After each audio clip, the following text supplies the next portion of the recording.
Hey everyone, my name is Penny Zanker, and it's time to reset. This podcast goes beyond just navigating change.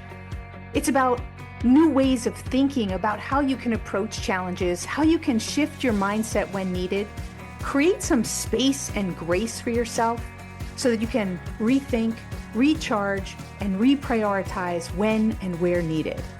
Are you ready to unlock your full potential? Thank you for hitting play and sharing this next episode with me. It's time to reset. Hello and welcome to Take Back Time. I'm so excited that you're here. We are migrating the show from Take Back Time to Time to Reset. And during this time, we're having some really amazing guests we always have amazing guests, but extra special as people help us to shift Take Back Time to Time to Reset, so that we're really understanding how we can embrace and recognize these signals to reset and also give you the tools and practices that you need so that you can truly work smarter and reach your goals faster. So today I'm super excited to have fellow keynote speaker and friend Robyn Hatcher with me.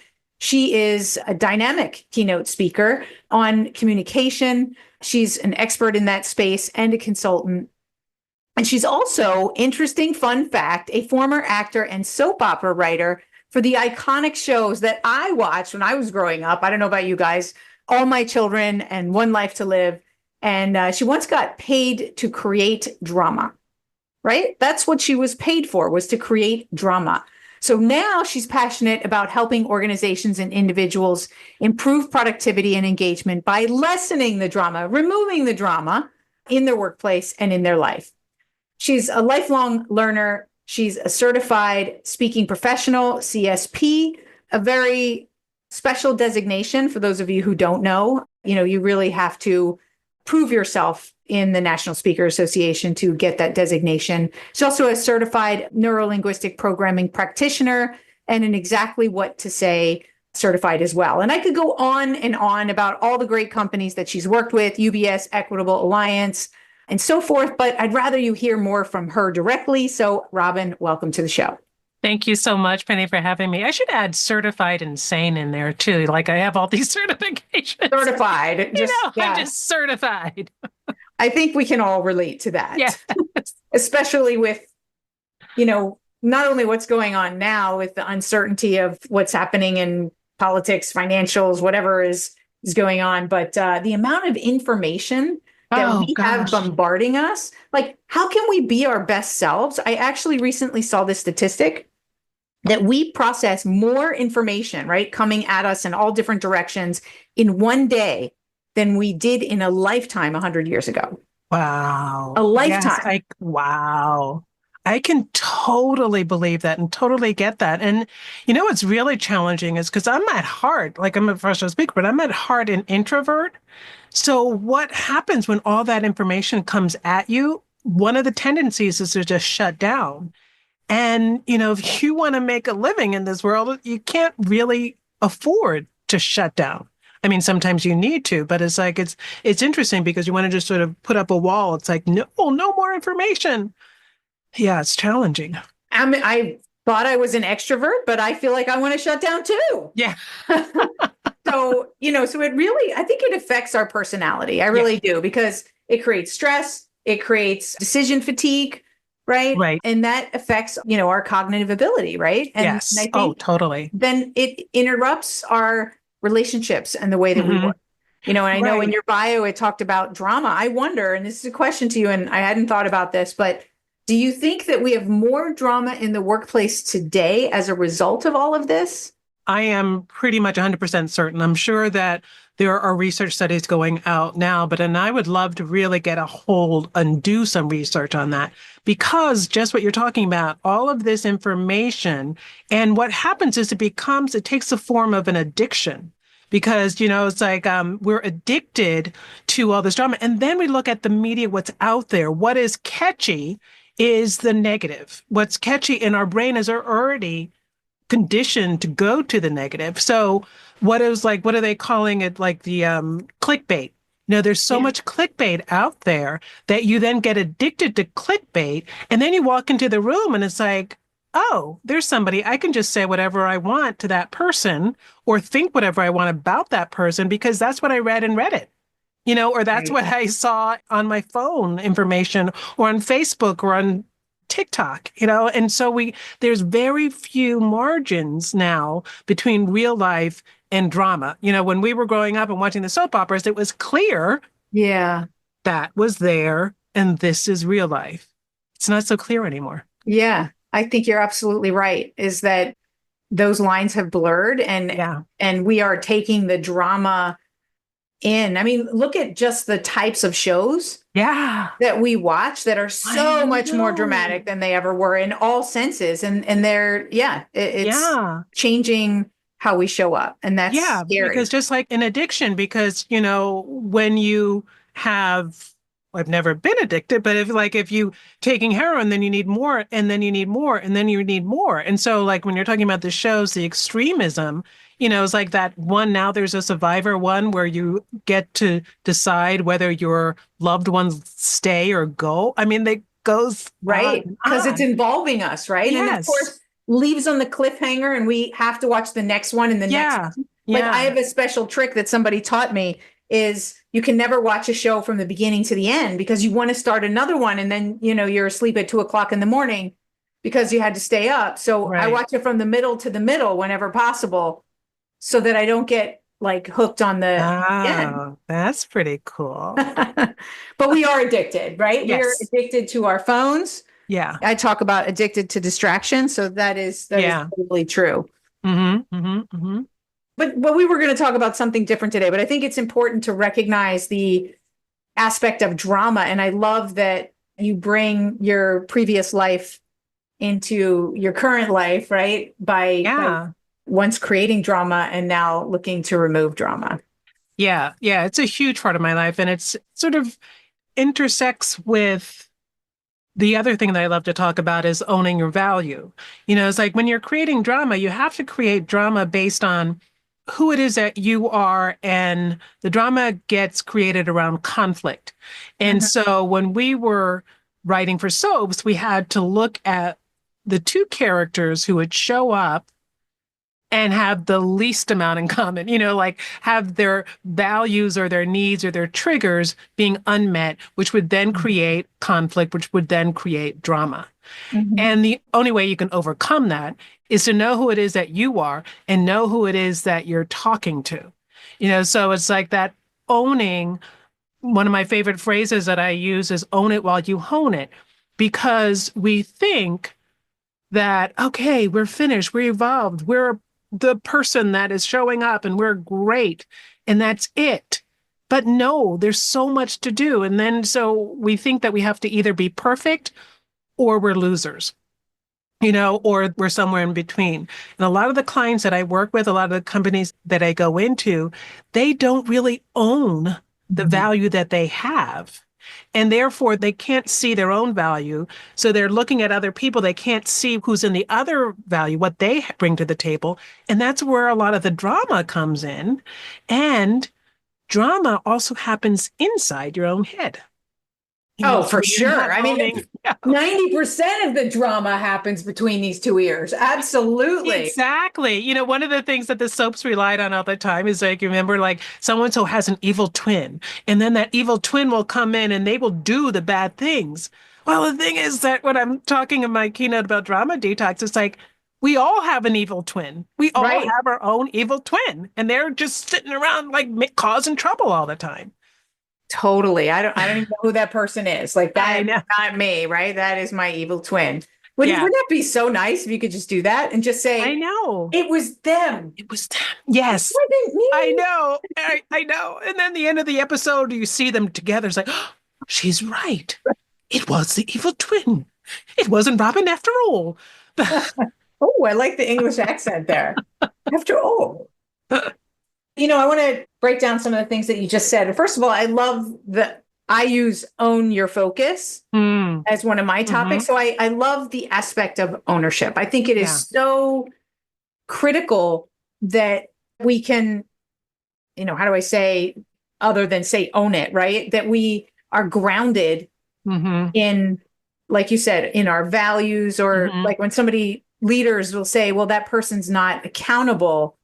I don't like that word. I prefer Mm-hmm. saying that person isn't owning it, Mm-hmm. right? Love it. Yeah, exactly. Because it's a commitment, it's a responsibility, it's a different way of showing up. Right. Right. Because if something goes wrong and you own it, you make it right. Yeah. And so, like you said, you can still own it and still be evolving as you go. Yes, exactly. Because, you don't have to be perfect to make an impact. You're always making an impact. And that doesn't rely on, being perfect, and that impact, you have the control, whether it's a positive impact or a Mm, negative impact, but you cannot not make an impact. mm. So, you want to own that impact that you have. And I find so many people, like even what you're saying about acknowledging things and acknowledging who they are, but we don't even acknowledge our strengths, Mm.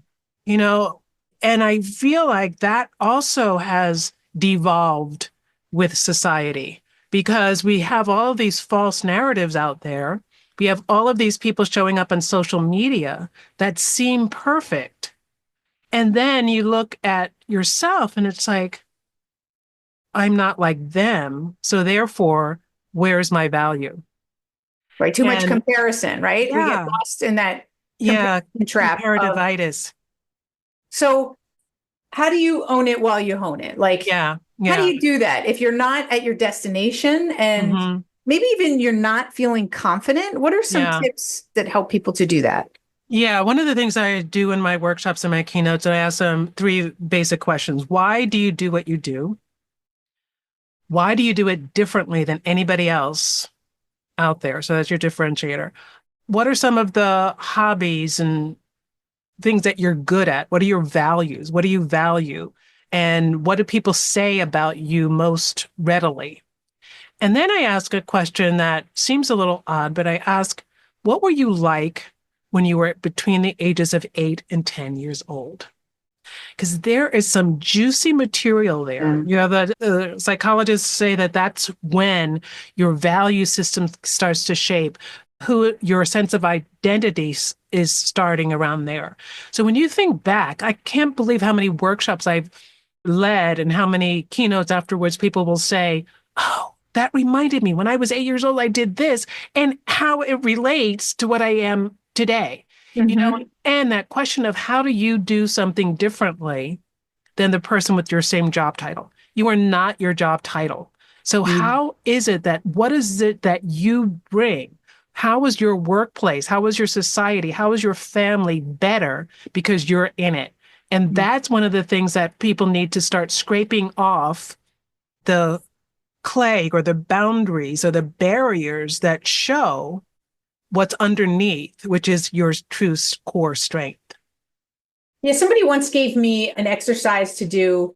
And I want to point out for people who are listening, these are like reset practices. When you ask yourself Mm-hmm. a question like that, because my book that I launched in September is called The Reset Mindset. It's Mm-hmm. about kind of how through dynamic reassessment, that we're Mm-hmm. constantly able to check in real time where Right. we need to adapt. So we don't have to Right. wait until the end of the year, until a project is finished, or to learn something. We can learn it right now and adapt it Right. just right now. So that's kind of the own it as you hone it.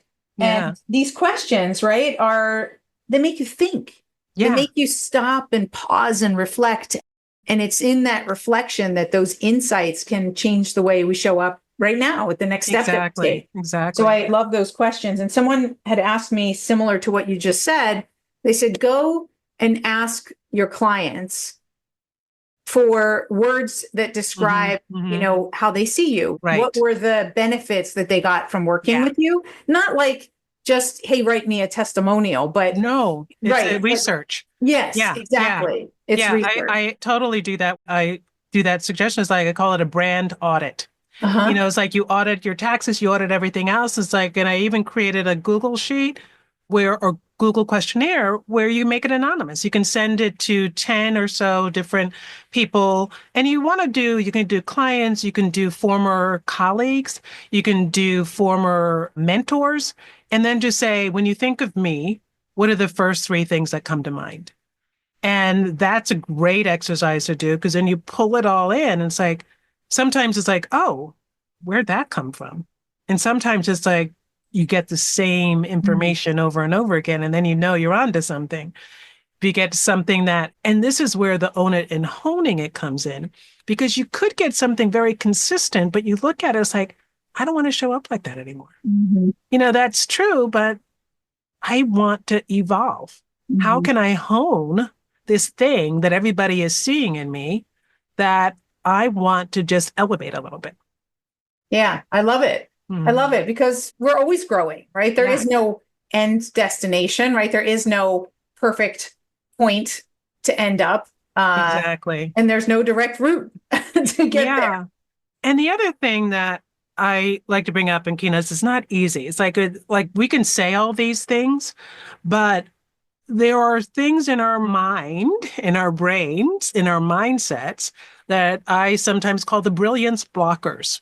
And it's just like this image of these football players is like, oh, no, no, no, you're not going to think that. It's like, whether you're a female, that's or cultural, that can be this really blockage for you to own some of your value, how you were raised. I had a friend once who she was really, really smart, and her school wanted her to skip a grade, but she had an older brother, and her family was like, "Oh no, that'll upset your brother, so you can't skip."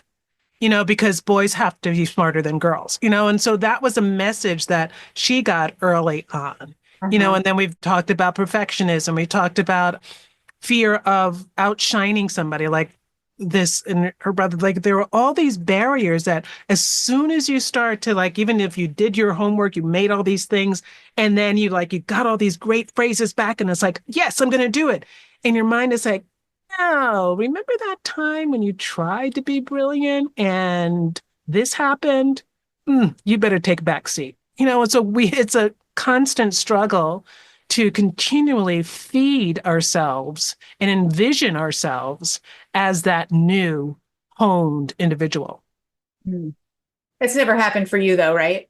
Oh no, I've been on this path I've been like, I think it's so important that we just realize like everybody's in the same boat, like yeah, I don't care whether it's the most accomplished person that you see or everybody, we're all human. I was, this morning, I was in a breath work workshop and cool. just talking about at the core, we all just want to feel like we are worthy, right? And that Yeah, we are yeah, loved. And that's it. We're all just little kids inside yeah, that just want to make a difference. And so we're all the same. So I we have know. to And get it's, out of our own way and just realize that this is just part of the human experience. yeah, you can only teach what you need to learn. And it's like that honing process is all the Oh, yeah. time. It's like the people could say whatever they want. And I get that one comment. And it's like, oh, I'm terrible at this. It's like, or who am I to think I can do this? It happens. And like the interesting part is how quickly you step out of it. Mhm. That's the only thing that changes. So this would be a great section for us to go into sort of some quick lightning round to kind of talk about what are some ways to shift our mindset. I want to know specifically, let's dive into you. What do you do specifically to, for instance, let's start with that, to shift your mindset? When Yeah. one of those blockers come up, what do you Yeah. say to yourself or what do you do that helps you to shift that perspective? Right. One of the things that I do is I have a mantra and I meditate, and I created a document that said my 2025 self. And so I read that every morning. And I also have a phrase that I got it from What's your listening to mantra? I didn't hear somebody. what the mantra was, though. You said you had a mantra. What's the mantra? Oh, I'm already there. I love it. And there's Yes. an arrow. Yeah. For those There. people who aren't who aren't watching, right? I'm already there, and then there's an arrow to Yeah. the next spot. Yeah. That's great. So it's a great mantra to have. I'm already there. Yeah. Another thing is like, and I use this and I forget how powerful it is sometimes, but music and dancing. I take 2 Zumba classes a week. And if I don't have my Zumba class, I just like, it's bad. And just sometimes just listening to a great song or great, even any kind of a song really helps you get out of it. And Absolutely. So what's the song? Wait, don't go on yet. What's the song? I What's like that several. one One of my song? all-time favorites is Uptown Funk. Uptown Funk will get me out of any kind of funk. Uh-huh. It's just Perfect. the perfect song. But anything, and also Motown, like anything Motown, if I put on the Motown station, everything changes. Before any keynote for whatever I present, I put on a Motown station or sometimes a girl anthems. I Will Survive. All of those girl anthems are great. Yeah. Karaoke anthems are all Uh-huh. fun. So music and movement are key to getting to for resetting, owning and resetting. And then like every once in a while, like you collect testimonials. And another suggestion I have for people, and I use it sometimes myself, is to collect all of the great things. I call it a value vault, create a value vault for yourself Mhm. of all the wonderful things that people have said about you. And then you can pull it out and read it before, sometimes I'll go to my testimonial page. It's like, oh, wow, who's that? I call it an add a girl file. Right, right. It does help It sometimes. It does. does to go back and especially you're having a bad day or somebody's putting you down or you're putting yourself down. That's a Right. great time to go read some of those and be like, I'm not too Yeah. bad, not too Yeah, shabby. really great. I got this. And the trick is not to then go looking for the ones that weren't so great. Right. Right. Well, that's why you keep only the good ones. Yes, yes, it's You only let the in bad there. ones go, right? You can learn from Yeah. those. Yeah. That's awesome. Do you have any, like you mentioned before you go out to talk, do you have like a ritual before you start that gets you present and active with the group? Well, it's the music, and then and someone gave the first conference, the first National Speakers Association conference I went to. Somebody gave me the speaker affirmation, I call it. Actually, they call it speaker prayer. And it's all like, I won't read the whole thing, it's right there. But it talks about that you're not there by accident. You're there because people need you. And no matter what it is that you have to say, their life is going to be better now and in the future. Or, it's like, so really, sometimes I'll forget to read that out and I feel really bad because I feel like I could have done better had I read it, but Right. it's really that affirmation to say, you're not just here for yourself, you're here to make a difference. And I feel like that's why the own it while you hone it is so precious to me and so important to me, is because I truly believe that everybody is here to make a difference. And we need to get in touch with what that difference is, because when we're not in touch with what that difference is, that's when bad things happen. That's when we do bad things. That's when we do things But that we hurt limit other people. ourselves, Yeah, right? we limit Hopefully we're not going ourselves out or and doing we, really bad things, but yeah, we limit ourselves for yeah. one thing. And at the same time, it's easier when we're not owning the way that we're here to help each other. It's Mhm. much easier for us to then do something that hurts someone. Mhm. Well, and I think also when you own it, like, there's not an excitement to grow and to learn, but like, or maybe it is an excitement. I don't know. Like, okay, I don't like to get feedback that might be not hurtful, but that I might take personally. Right, But at the right, same time, I do ask for it. I want it because right. I'm owning it while I'm honing it, right? And so Yes, I want to hear it. If somebody thinks I could do something better in a different way or whatever, I just say thank you. Like I right, want to hear that. And I think that there is that aspect that when you own it, it's because you know that it's for the greater good, right? So like right, you said, you're there right. on stage to deliver something that is greater than yourself Yeah. and will make a difference for somebody else. By the way, can you send me that? I have not seen Yes. prayer, and so I would Yeah, I will. love to have a copy of it. what is a daily habit that keeps you adaptable? Like, because adaptability to me, so that's in the own it while you hone it, but it's also sort of the core of the reset mindset in Hmm. that, you want to create value, you want to be able to be willing to reinvent, and also that aspect of dynamically reassessing so that you can be agile and adaptable. What do you Yeah, do to stay agile and adaptable? I never change. Yeah. Well, one of the things like writing for soaps, this is the thing that's so interesting. Is like we wrote all this stuff, but the most important part of the writing team, there was like two different sets of writers. There's the outline writer and the script writer, but the most important is the editor. The editor then has to look at everything that's written and make it consistent. And so when you're asking about adaptability, I think I go in and I try to edit, be my own best editor Yeah. as much as and as possible as I can. And one of the things that I do is I listen to some sort of a podcast, educational podcast every single morning while I'm having breakfast. And I choose one, I usually choose ones that are like psychology or human interest, human behavior. And so listen to that because then from there I see, oh, what can I implement in my own life? What can I implement for my clients that I'm learning? Because things change all the time. So that's one of Mhm. the biggest things that I like to do is just keep learning. As you can see, all the certifications that I get. And then I started getting information that you're actually studying too many things. So you need to start implementing and stop learning. But the podcast thing and learning and reading books about the brain and books about human behavior are things that I just absorb all the time and then immediately find a way to apply it. Yeah, and that's the key, like you said, Yeah. right? Is learning without the actual insights and application is not going to serve you in the long run. So you can No. overeducate in that same. But I like the point. I want to come back to be your own editor. Uh, Yeah. why I like that so much is we were talking about, the stories between our ears, right? The drama that we might create. We can come back to Right, that right, point right. or whatever. But because the editor tends to be objective. Yes.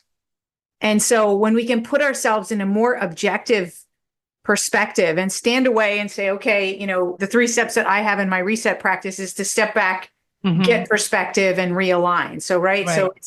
it's like that editor allows you to step back away from the emotion, the drama, the Yeah.